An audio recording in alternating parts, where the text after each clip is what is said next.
Hello guys! So ayan, congratulations sa aking pamangkin at nakagraduate na ulit. So ayan, you made it. And syempre sa ate ko na isang OFW, congratulations din at nakapagpatapos ka ulit ng isa mong anak. So ayan, isa na lang ang kailangan mong mapagtapos.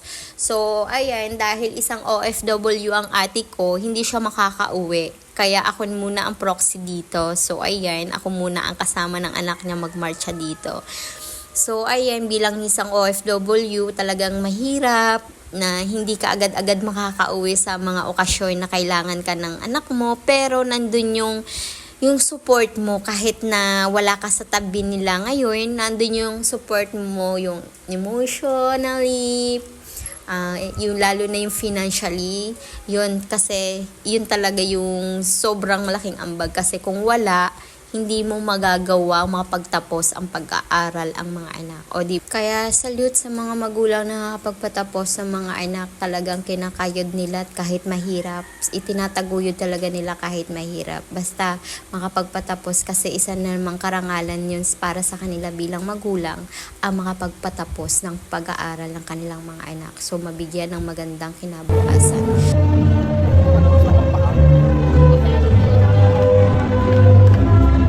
Melissa Rizal de Quiros, magna cum laude.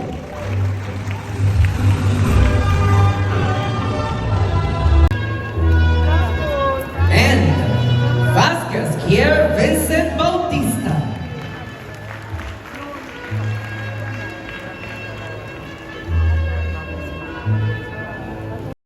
Ayan, may halo-halo akong kaba kasi first time ko magmarcha. So, ayan, ito yung graduation na talaga nakapagmarcha ako. So, ayan, talaga naman, isa ito sa pinakapangarap ko at pinapangarap ko sa buhay ko na hindi naman nangyari, na hindi naman natupad. Kasi iba yung landas na tinahak ko. Ayan, so kaya ngayon, so proud at naka-experience ako dito magmarcha. So, ayun, congratulations ulit at nakapagpatapos ang aking ate talaga dito. Kaya talaga namang feeling ko tuloy ako yung graduate. Charies! Ganon. O, ayan, ito kami after graduation. Picture-picture at video-video lang kami. Yung nanay ko nandyan din.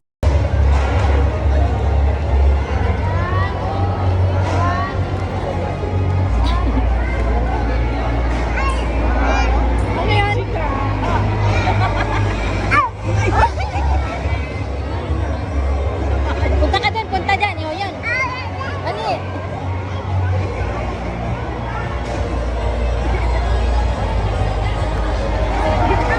At talagang eto nga kami talagang buong buong ang kanyata sumugod dito sa graduation, talagang naka full support kami kung anong meron, talagang nakasuporta talaga kami dito. So ayan, buong barangay yata kami dito.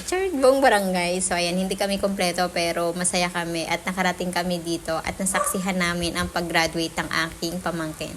So ayan yung nanay ko, ayan, disabit-sabit din. Syempre proxy lang din siya kasi galing yan sa ate ko. So, ayan. So, di ba yung ate ko talagang sobrang proud din na bilang magulang at nakapagpatapos siya. So, ayan, proxy lang ang nanay namin. So, lahat kami i-proxy dito dahil ito sa kanya. So, hindi siya makauwi. So, kami muna yung gaganap sa kanyang dapat siya. So, ayan.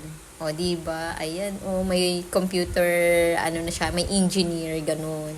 So, ayan. Sana ay ang journey mo ay umayon, ayun, sana maging successful ka. So, ayan, kasama namin ang aming baby. So, ayan, feel na feel. So, ayan, nai-imagine ko na rin itong si Kel is pag graduate talaga namang naka-full support din kami lahat. Nandito din kami pagka-graduate. Basta may any occasion, nandito po kami at nakasuporta po kami. Yan, lalo na yung moral support. Talaga namang hindi nawawala yan sa isang pamilya. So, ayan. So, ayan, congratulations. At you made it! So, ayan, talaga nang feel na feel namin ang graduation na ito. So, ayan, si Mayor, palakad-lakad dito. Kaya naman, Mayor, ayan, holding hands si Mayor. O, diba? Ang tagal naman namin mag-holding hands ni Mayor. Talaga naman si Mayor talaga ay kalog din, palangiti. Ayan, parang gusto kong mag-vlog kami ni Mayor. Vlog! Wala naman ako sasabihin. So, ayun lang guys. Bye!